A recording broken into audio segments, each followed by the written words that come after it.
Is publishing to IngramSpark an absolute waste of your time? Well, in this video, I'm going to highlight some of the reasons why some people should and shouldn't be uploading to Ingram. Now, it comes down to a few different factors. So if you want to stick around, I'll highlight what they are. And some of you actually could be missing out on a huge amount of income if you don't. But for other people, it's just a waste of time.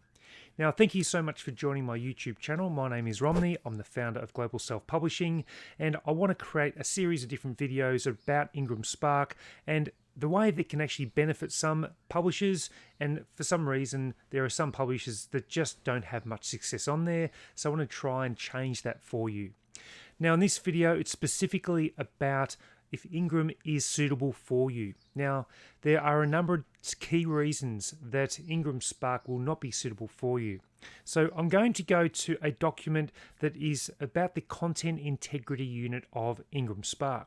Some people are confused about what books you can and can't upload to Ingram. So I'm going to help try and demystify some of those myths and some of the things that you might be hearing. But there are also some books that you just simply should just stay away from uploading and wasting your time. Now, and one other key thing is that if you are wanting to publish more books in IngramSpark and don't have a great deal of experience, then I've created a special guide for you. And this guide is a 10-page guide that runs through a number of different key things that you should know about Ingram. If you want to take another step forward, I do have a comprehensive course that I've got on my Thinkific site that will cover everything, and it will actually show you some of the successes that I've had with IngramSpark and while I've made considerable revenue from the platform. So let's go to the content integrity guidelines. These are available for you on the internet. Now, if you simply Google content integrity guidelines IngramSpark, they will come up. And what you need to do is have a look and see, I think there's 10 or 11 different things that you need to look at. Let's go and look at that right now. So this was created back in October of 2023. And what it does is it discusses the requirement for Ingram to uphold the integrity of the books that are actually uploaded.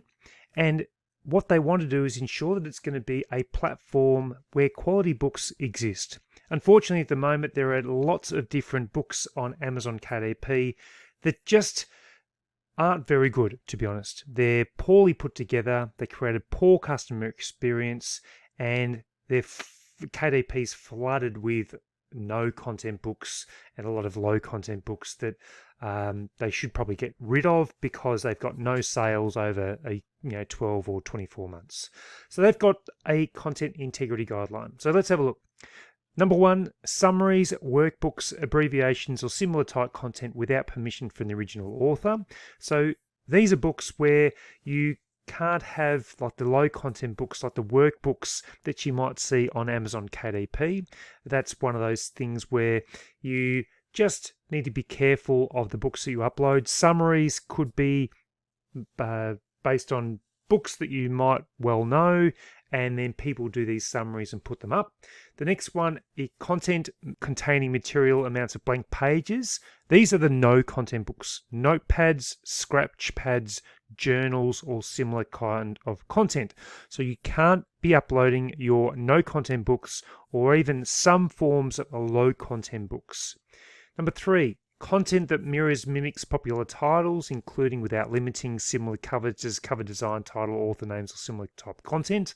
I sometimes see this on Amazon where they are trying to mimic popular titles. Just don't do that. You see cover designs that are trying to copy as well.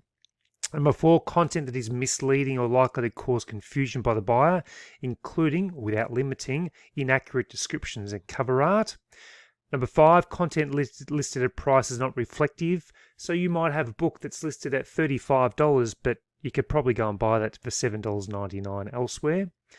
Content scanned from the original versions. Do not do that. Number 7, content created using automated means, including but not limited to content using artificial intelligence. There we have an important part of Ingram. If you're using AI to create a lot of different images and things that you want to put in your books, then Ingram may not be the platform for you. Number 8, content that is duplicated across titles in the same format in multiple trim sizes. So you couldn't do a learn to write book for children that's in a 7x9, an 8x12, a 10 by or 8.5 by 8.5. You can't do that across a platform. You must have the one size, like might just be a 8.5 by 11 inch, and that's the only size you can do. And finally, public domain content may be free to use by anyone or may be licensed for use by more than one party. We will not accept content that is freely available on the web unless you are the copyright owner. So have a look over the information here about how to protect your titles. Are you using your ISBNs correctly? Is your book description clear and concise? Are you publishing original content? Have a look through it, and you can see some of the comments that have been made in this section as well.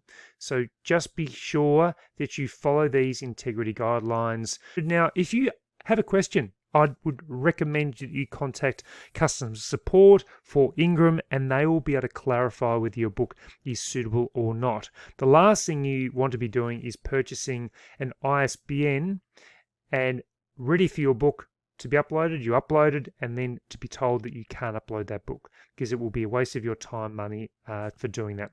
They also have the different links here for purchasing ISBN, so Bowker in the US, Nielsen for UK and Ireland, and Thorpe Bowker for Australia. If you're in another country, just check out the approved ISBN agencies for your country, because there are a lot of scams where people have been purchasing an ISBN for it only to be not recognized. So ensure you use reputable agencies for ISBN distribution. So as I've highlighted, there are just some books that you just can't upload, and it's going to waste your time and effort and money, and so you just shouldn't do it. There are other people though that are creating like the mid-range books and the high content books, where probably not putting your book onto Ingram will minimize your opportunity to earn a great amount of income. IngramSpark do distribute to over 40,000 different online platforms, including brick and mortar stores, schools, libraries, and so they've got an opportunity to put your book into far more places than even Amazon in a way. So Amazon is the largest marketplace for selling books online, but why not put your book onto Ingram if it can meet those quality guidelines outlined in the content integrity blog post that we looked at before, because you can reach such a much wider audience. If you put your book onto Amazon KDP, they don't have exclusive rights to your book. You own the rights to your book. So why not get your book into other marketplaces in front of more customers, and therefore you have an opportunity to be able to sell that book to a much wider audience than you probably ever thought was possible. So I hope this information has helped you.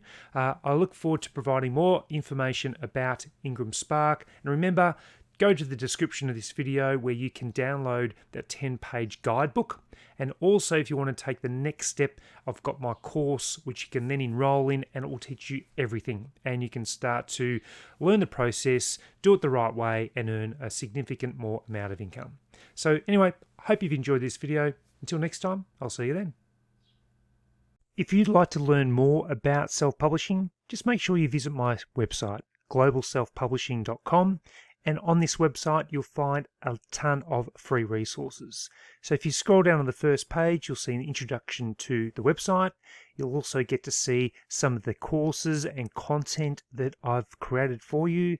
If you go all the way up to the top here, you can actually also go to the different resources that you can download for free.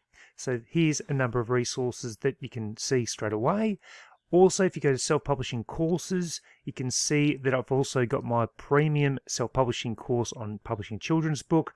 I've also got free access to my 2-hour KDP Fast Track course. Take a look at the preview for that, and then further down you'll see the other courses that are available, plus a sign-up if you want to access all those courses for just $19 per month. And then finally, I've got software and tools. This provides an outline of the tools that I use for my publishing, and it's a great opportunity to see what I use. I don't use a lot of software programs, but the ones that I do use are the ones that have helped me significantly to elevate my publishing for the last 5 years. So thanks again. Remember to visit globalselfpublishing.com, and all the resources that you need are just in one place.